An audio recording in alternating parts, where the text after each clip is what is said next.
자, 어젯밤에 윤석열과 김종인이 그냥 급하게 만난 거예요. 무슨 긴급 만찬 회동이야. 이현병 만장하고 밥 먹으러 나갔겠어? 만났잖아요. 이 사진에서 많은 것들이 지금 이 옆에 권성동이 앉아 이 옆에 권성동이 앉아 있고요. 사진은 지금 이 선만 나오고 있는 거고 윤석열 표정은 뭔가 굉장히 오묘해요. 이 표정이. 그러니까 이게 이 저 노인네 그냥 확 받아버려 하는 표정일 수도 있고. 근데 우리 김종인 할머니께서는요. 이분은 할머님 머리를 쪽지어드리면 그냥 할머니세요 얼굴이. 근데 표정 한번 보세요. 그러니까 뭔가 이제 내가 봤을 때는 저는 개인적으로 그렇게 생각해요. 딱히 모시고 싶은 생각이 없어.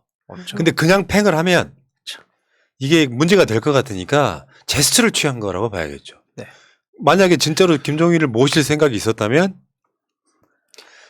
김종인한테 뭔가 선물을 갖고 갔어야 되는데 달라진 게 없는 상태다 보니 김종인홍이 틀었고 그리고 결국에는 김종인이 이런 말을 하게 만들죠. 주접 윤석열이 나한테 최후통첩 주접 떨어놨던데 잘됐다 이런 식으로.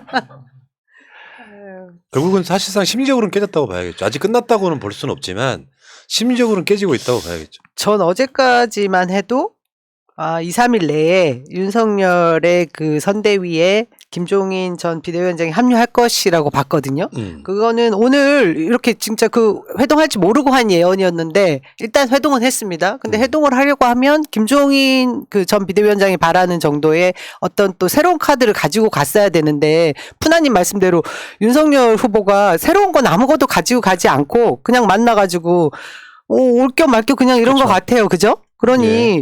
마음이 전혀 바뀌지 않을 것 같아서 오늘 상황을 보면 이제는 되든가 말든가 진짜 딱 그 상황입니다. 제 마음은 그렇고 앞으로도 별로 그렇게 잘 될 것 같다는 생각은 좀 안 드네요. 그러니까 우리의 결론은 뭐냐면은 설사 되더라도 예. 선대위 내부에서 또 얼마나 삐그덕거리겠어요. 좋은 거지 뭐 어떻게 보면. 뭐가 돼도 상관없을 것 같아 이제. 그쵸. 그러니까 저는 이제 윤석열이나 이쪽에서 왜 이렇게 김종인한테 집착하는지 모르겠어요. 저는 김종인을 보면 구태나 노욕, 변절, 뭐 범죄 이런 어떤 것으로 이렇게 이미지화되어 있는데 왜 이렇게 집착하는지 모르겠고 또 이렇게 이 사태를 보면서 김한길이나 김병준은 되게 서운할 것 같아요. 나도 있는데 왜 이렇게 그 김종인만 기사화되고 자기 자신들은 기사화되지 않는 데 관련해서 좀 서운하겠다 이런 생각이 좀 들어요. 그러니까 일단은 그런 것 같아요. 한마디로 그만큼 자신이 없다. 그러니까 무슨 얘기냐면 아까 말한 것처럼 김병준이나 김한길은 해놓은 게 없잖아요. 그동안 뭔가가 제대로 해놓은 건 없고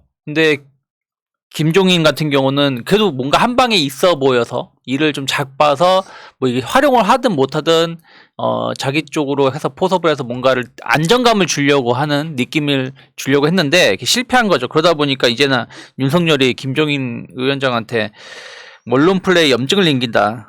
그리고 뭐 그 양반, 뭐 최후 통첩 등의 발언을 하면서 뭐 제2의 안철수를 만들려고 좀 하고 있고, 뭐 김종인은 아까 말한 것처럼 뭐 주접을 떨어놨다라고 하고, 난 밖에서 도와준다고 한 적이 없는데 왜 저딴 소리를 하고 있느냐라고 하는데, 결국에는 윤석열도 성격이 이제 나오는 것 같아요. 무슨 얘기냐면 검찰 시절의 성격, 오만방자한 성격이 나오는 것 같은데, 결국에는 검찰 특유의 성격이 약한 놈한테는 한없이 강하고, 강한 놈한테 한없이 약한데 그동안 본인이 대선 주자가 될지 안 될지 약간 애매한 상황이니까 김종인한테는 굽신거렸지만 막상 대선 주자가 되고 나서는 뭐 쉽다 생각을 하고 있을 거 아니에요. 거기다가 온갖 잡것들이 다 자기 캠프에 오고 있으니까 뭐 김종인 없어도 될 것 같아라는 생각을 하면서 대충 김종인을 오면 올 거면 오고 말 거면 말고 하는 식으로 계속 이끌어왔고 그 결과가 지금 나온 것이 아닌가 생각하고 있습니다. 제가 봤을 때는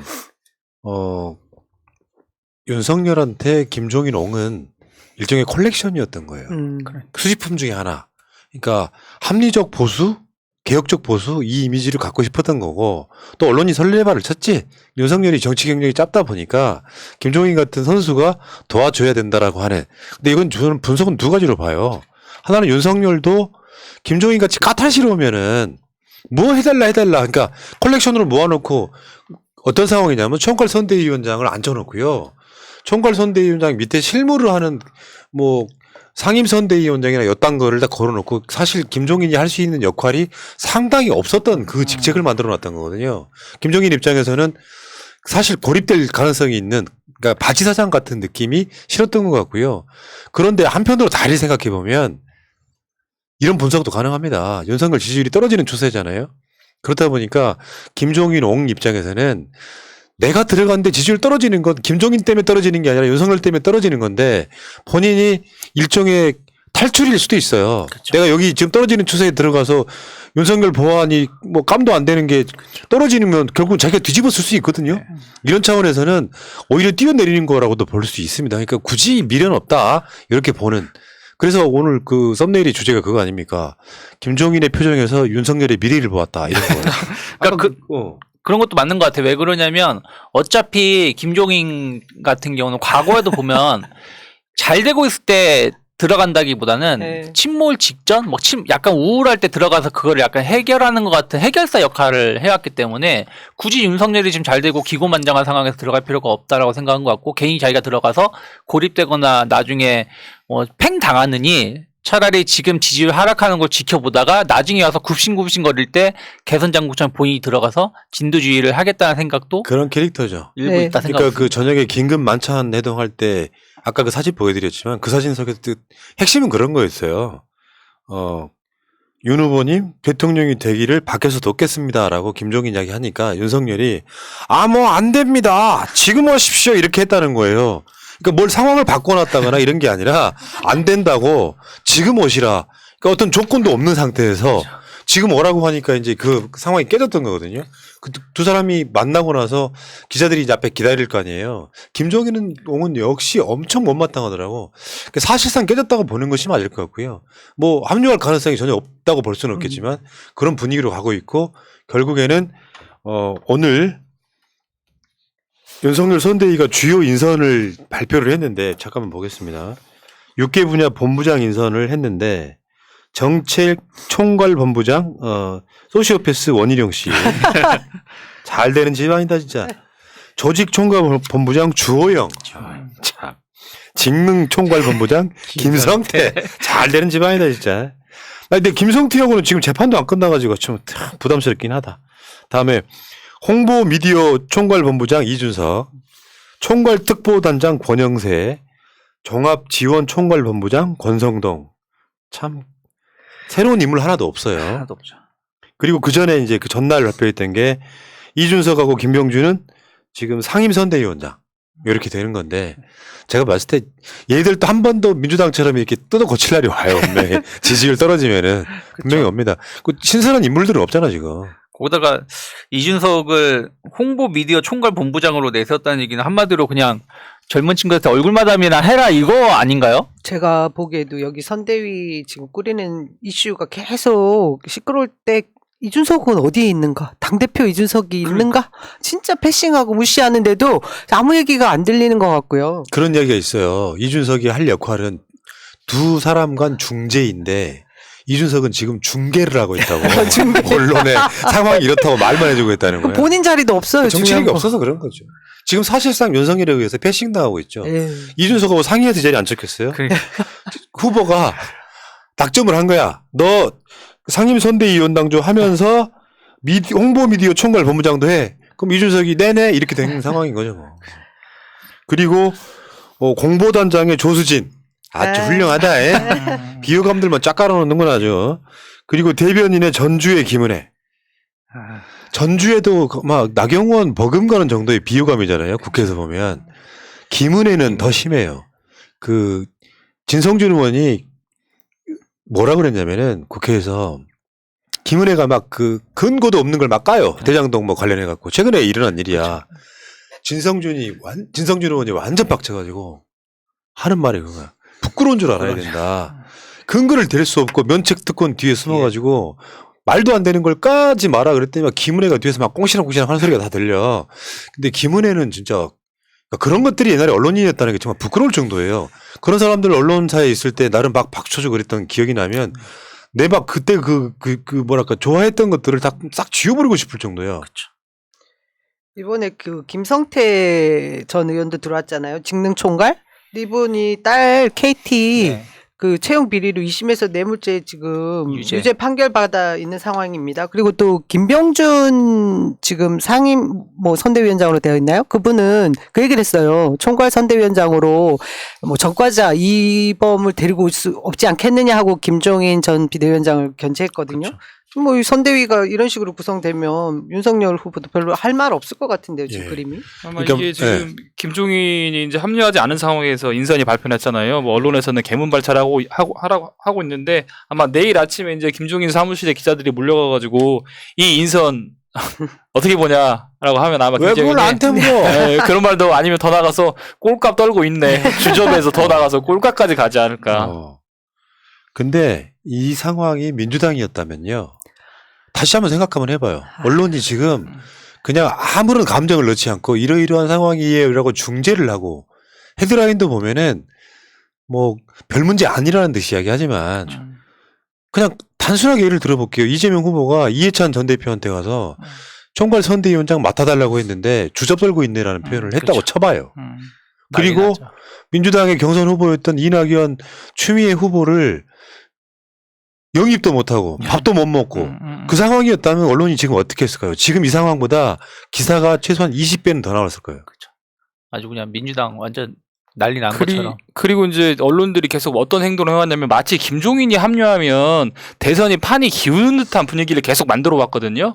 이제 후보가 되고 나서 언제 김종인이 합류하냐 이 얘기를 계속 포커스를 맞추다가 김종인이 합류하지 않을 것 같으니까 갑자기 어떤 기사가 나오냐면 윤석열은 김종인을 다르게 취급하고 있다. 예전에 그 후보들은 김종인을 성함 모시를 잘 해와가지고 대통령이 됐는데 윤석열을 뭔가 다르게 취급하고 있어서 새로운 정치력이나 리더십을 보이고 있다. 이런 또 기사들을 만들어내더라고요. 그러니까 결국은 언론들의 스탠스가 김종인이 오면 뭔가 되는 것처럼 큰 물줄기가 되는 것처럼 분위기를 잡다가 안 될 것 같으니까 뭔가 새로워지는 것처럼 얘기하고 정말 이 언론의 프레임이라는 게 얼마나 국민들에게 장난을 치고 있는지 이걸 좀 절실히 좀 깨달아야 될 것 같습니다. 지금 그 중에서도 정신 차린 사람이 하나 있어 소개를 해드리려고. 그렇죠. 하나 있더라고요. 임승호 국민의힘 대변인 네. 뭐라 그랬냐면은 최근 선대위 구성 과정이 진정 당원과 국민에게 감동을 주고 있냐. 매일 선대위 명단에 오르내리는 분들의 이름이 어떤 신선함과 감동을 주고 있냐. 솔직히 요즘 상황을 보고 있으면 답답하다. 불과 몇 개월 전만 해도 활력 넘치던 신선한 엔진이 꺼져가는 느낌이다. 그리고 이재명 후보에 대해서 한마디 했습니다. 상대당 후보는 연일 눈물을 흘리고 넙죽 엎드리고 있다. 많은 분이 쇼라고 하고 침 한 번 뱉고 말겠지만 솔직히 전 무섭다. 경선 이후 우리 당은 줄다리기와 기싸움으로 시간을 버리고 있는 게 아니냐. 우리는 상대 후보와 맞서 어떤 정책과 비전을 제시하고 있냐. 이런 이야기를 하는 정상적인 사람이 있다는 게 전 무섭습니다. 저희가 잠깐만 생각해봐도 불과 몇 달 전에 그 영선의 30대 네. 당대표, 국민의힘 당대표 이준석을 당선시킬 때 그 국민의힘을 생각해보세요. 되게 무서웠잖아요, 사실. 모든 것을 그 젊고 새로운 물결로 바꿔줄 것만 같았던 그 야당이었는데 지금 그때 왜 이렇게 그 일반 국민들한테 토론 배틀로 뽑은 대변인이잖아요. 네. 이 임승호 씨가. 이분이 외부에서 들어와서 지금 몇 달 지금 해보니까 선대위 꾸리는 과정만 봐도 도로 지금 국민의힘이 도로 예전에 뭐 새누리당 뭐 한나라당으로 가는 모습을 지금 목도하고 있으니 많이 힘들 겁니다. 그러니까 지금 국민의힘은 잘 되고 있어요. 서서히 이제 당 해체로 가고 있는 거라고 난 봐요. 왜냐면은 그쪽 당 부류가 정말 절실하게 뭔가 하고 싶었을 때 했던 짓 중에 하나가 박근혜가 현판 들고 천막당사로 가던 천막당사 충격적인 장면이 있잖아요. 그리고 아예 비대위를 만들어가지고 김종인, 이준석, 손수저 이런 사람들이랑 회의하던 모습 같은 거는 국민이 보는 일종의 태도거든요. 우리 바뀌고 싶어 한다고. 지금 뭐야? 지금 80년대 말이나 90년대에도 안 하던 짓 하고 있는 거예요, 지금. 그쵸. 후보 본인은 능력이 안 돼서 김종인 모셔야 되고. 근데 정치력도 없어가지고 모시지도 못하고. 그래서 모신 사람들이라는 게 막 김성태 막 이런 사람들 모셔갖고 뭔가를 맡기고 하는 것들을 보면 국민들이 이런 생각 하지 않겠습니까? 대선이라는 과정을 거치면서 저런 사람들한테 무슨 변화를 기대할 수 있겠냐. 지금은 국민의힘이나 민주당이나 이 양극화 시대에 그런 것들을 좁혀주는 시대정신 없이 그냥 옛날 사람들 김성태가 누구냐고. 김성태가 누구냐면은 자기 딸 KT의 더 이상 말 안 할게요. 나 지금 재판 중인 상황이기 때문에 그런 사람들이 무슨 본부장이네 뭐네 이렇게 막 올라가고 있는 어떤 그런 것들을 보면은 망하는 집구석의 대표적인 모습이에요. 그렇죠. 예를 들면 우리가 생각지도 못했던 무슨 뭐 기업에 굉장히 이미지 좋은 대표 하나를 영입해 갖고 우리는 이 사람 중심으로 뭔가를 하겠다 이런 것도 없어 지금. 김종인이 되나 안 되나. 저는 이 사람이 뭐 제대로 생각이 박혀 있어서 이런 얘기를 한 걸 수도 있고 생각이 이미 제대로 박혀 있었으면 여기에 같이 지원하지도 않았겠지만 근데 어쨌든 가서 보니까 자기가 생각했던 것보다 이상의 국민의힘이 엉망이었다는 것을 뼈저리게 느끼고 있었을 것이고 그것이 지금 완전히 폭발하는 지경까지 오고 있으니까 자기가 나서서 이런 얘기를 했다고 저는 생각하고 있는데 또 한편으로는 이게 이준석이 시켜서 한 것이 아닐까라는 생각도 하고 있고 아니면 본인이 보니까 대세가 절로 갔는데 내가 가만히 있으면 자기 이제 팽당하고 자기가 끝날 것 같으니까 이대로 죽느니 저도 여기 있어요 하면서 뭔가를 구애하려고 이런 발언을 한 것이 아닌가라는 의구심도 예. 없지 않아 있다 생각하고 있습니다. 가능성도 충분히 동의하면서 한편으로는 그래도 이렇게 내부 총질을 하면서 감동과 신선함을 요구하는 어떤 야당 쪽에 그런 사람이 있다는 것은 우리 쪽에서도 좀 반면 교사로 삼아야 되겠다. 그래서 우리가 먼저 더 감동적이고 신선한 선대위를 꾸리기 위해서 좀 나가야 된다라고 생각을 하고 있는데 어제 보니까 이제 우리 당에서도 뭐 사무총장님이나 이런 정무직들이 좀 자리를 내려놓으시면서 좀 더 신선하고 새롭게 선대위를 구성하고자 하는 어떤 이재명 후보의 의지가 좀 반영되고 있고 그렇게 나아가고 있어서 좀 다행이다라고 좀 생각합니다. 알겠습니다. 자, 어쨌건 국민의힘은 지금 저는 이렇게 봅니다. 지금이야 그나마 뭐 1, 2%라도 조금 더 나온 여론조사가 더 많으니까 문제가 안 되는데요. 지지율 한 번만 제대로 뒤집혀 봐요. 이다 언제 아사리판 됩니다. 서로 책임 탓하고 막 그러면서 뛰어내리기. 그래서 내가 항상 하는 이야기잖아요. 민주당을 때리더라도 회초리로만 때려야지 아주 작살내게 때려놓으면 언론과 지지자들이 같이 때리잖아요. 못 일어나고 결국은 선거 끝나버려요. 그런 지점에서 뭐 그 임승호 국민의힘 대변인이 뭐 이런 고언을 하는데 이런 정신 차린 사람들이 많아질 가능성이 없어요. 그러니까 이건 뭐 우리가 소개해 줄 정도고 저쪽에서는 어떤 것도 안 되고 한 내부적으로 그런 얘기 했지. 저 새끼 뭐 내부 총질하고 있다고 막 자기들끼리 막 기분 나쁠 것 같은 그런 느낌이 아니냐 이런 생각을 했고요. 자, 국민의힘 이야기는 일단은 여기까지. 그리고 국민의힘 내부에서는 좀 생각 있는 사람들은 걱정을 할 겁니다. 김건희 나오는 타임. 윤석열이 행사 가서마다 무식한 소리 해버리면 어떠나. 기자들하고 무슨 얘기를 하나 이런 것들이 조마조마하게 만드는 요소로 신나는 게 아니라 불안한 선거를 지금 시작했다 이렇게 봅니다. 여기까지.